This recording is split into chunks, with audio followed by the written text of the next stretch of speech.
열린교회 성도 여러분 안녕하세요. 6월 21일 매일 성경 묵상 함께 하겠습니다. 오늘 묵상할 말씀은 로마서 12장 1절에서 8절의 말씀입니다. 우리 함께 읽겠습니다.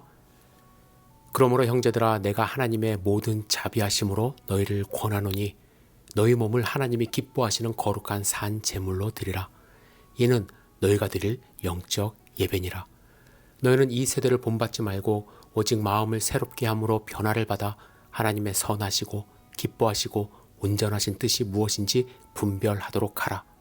내게 주신 은혜로 말미암아 너희 각 사람에게 말하노니 마땅히 생각할 그 이상의 생각을 품지 말고 오직 하나님께서 각 사람에게 나누어 주신 믿음의 분량대로 지혜롭게 생각하라. 우리가 한 몸에 많은 지체를 가졌으나 모든 지체가 같은 기능을 가진 것이 아니니 이와 같이 우리 많은 사람이 그리스도 안에서 한 몸이 되어 서로 지체가 되었느니라.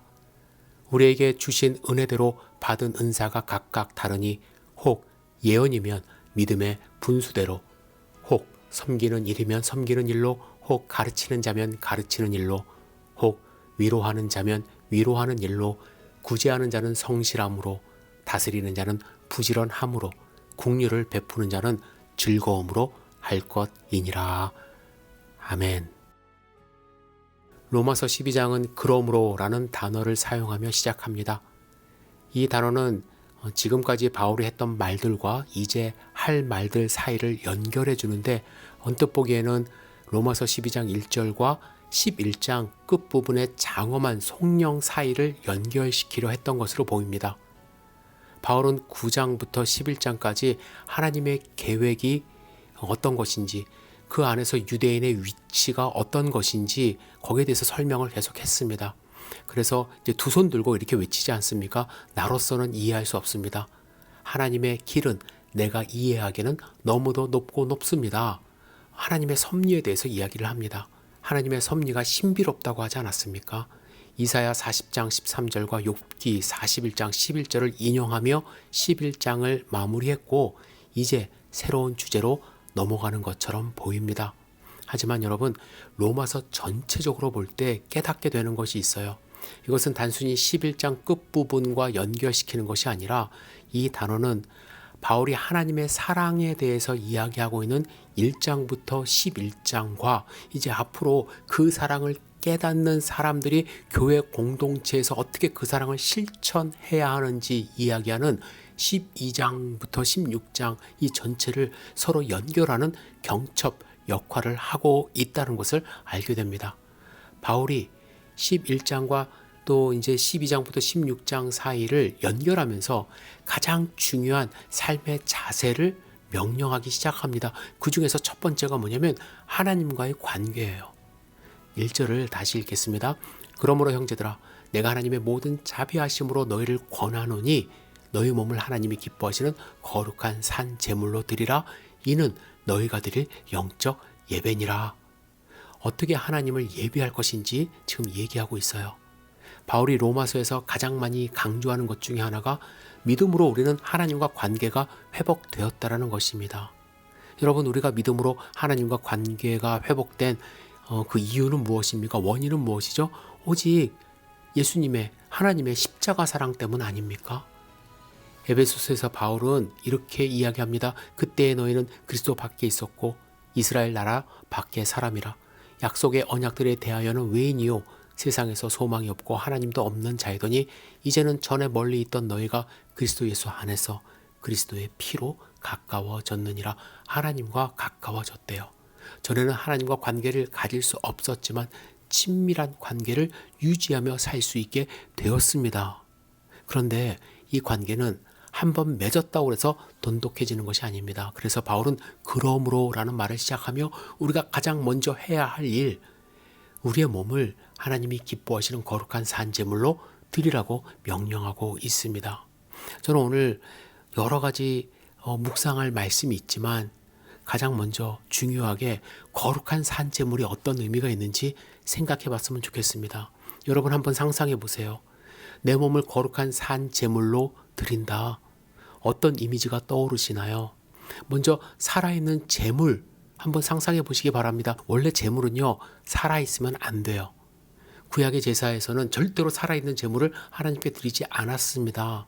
왜냐하면 제물은 제사자의 죄를 대신 지고 죽어야만 했기 때문에 그렇습니다. 그리고 산 제물 제단에 올려놓을 수가 없죠.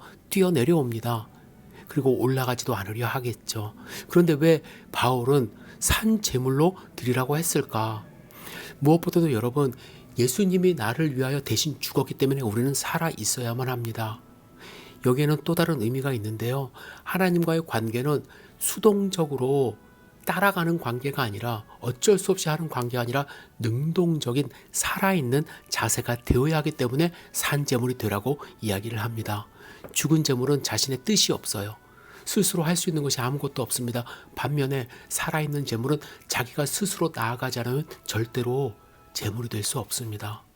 이삭은 이런 의미에서 능동적이었어요. 아버지 아브라함의 말에 아무 생각 없이 죽은 제물처럼 누워 있었던 것이 아니라 하나님을 믿는 믿음으로 순종하며 누워 있었던 것입니다. 하나님께 나아가는 의지로 그 위에 있었던 것이죠. 하나님이 그 믿음을 보신 거예요. 팀 켈러 목사는 이렇게 이야기합니다. 제물은 원래 죽이는 것이다. 그렇다면 산 제물은 살아있는 죽임이 된다. 다시 말해 우리의 전부를 하나님 뜻에 맡기고 순종할 수 있도록 우리의 태도를 끊임없이 새롭게 해야 한다는 의미가 있습니다. 우리는 산 제물이지만 하나님 앞에서는 순종하는 제물처럼 올라가야 된다는 거예요. 여러분, 죽은 제물은 단 한 번의 제사로 끝납니다. 그러나 산 제물은 살아있는 동안 끊임없이 내 자신을 드려야만 합니다. 이것이 바로 예수님이 원하시는 자기 자신을 부인하고 날마다 십자가를 지고 예수님을 따르는 삶입니다. 우리는 예수 그리스도를 믿음으로 거룩해졌습니다. 그래서 우리는 하나님이 기뻐하시는 거룩한 산 제물이 될 수 있는 것입니다. 그리고 그것이 우리가 드리는 영적 예배가 되는 것입니다. 여러분, 영적이라는 단어 어떻게 생각하시나요?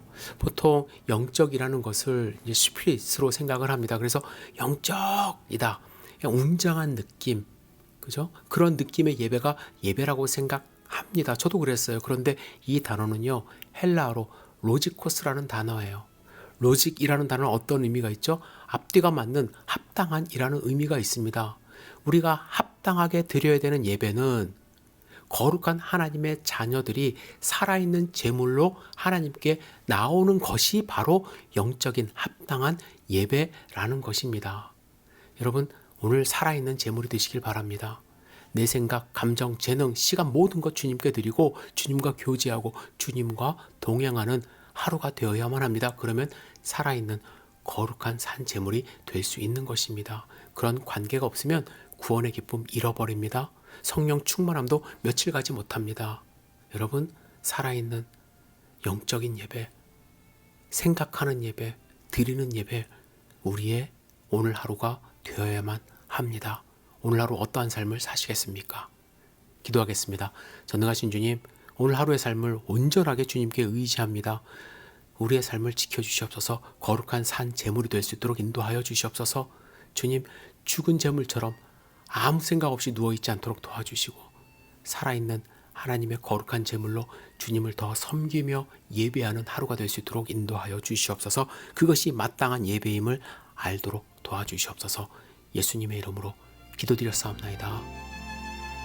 아멘.